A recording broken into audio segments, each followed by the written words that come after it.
বেগম খালেদা জিয়ার স্মৃতি সংসদ করতে সবাইকে আন্তরিক করে ইসলাম দরবারে যিনি আমাদেরকে এত দীর্ঘ বছর পরে মিলিত হয়ে আজকে এই দাঁড়ে শীষের মিছিল করার জন্য একটা তৌফিক দান করেছেন।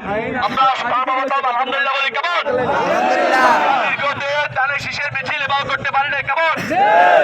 সংগ্রামী বন্ধুগণ, আগামী 12ই ফেব্রুয়ারি জাতীয় সংসদ নির্বাচনের দিন ধার্য করেছে, আপনারা জানেন।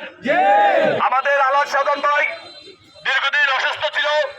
অসুস্থ থাকার পরে আপনাদের দোয়া উনি সুস্থ হয়েছে এবং ওনাকে দানের শীষে মনোনীত প্রার্থী করা হয়েছে। ওনার নির্বাচনী প্রচারণার অংশ হিসেবে আজকে আমরা বন্ধননগর চৌরাস্তা কর্তৃক এই মিছিলের আয়োজন করেছি।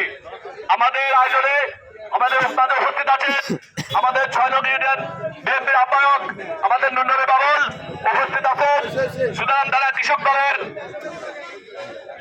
ভারপ্রাপ্ত সভাপতি আমাদের হারুন ভাই সহ আমাদের অনেক নেতৃবৃন্দ এখানে আছেন।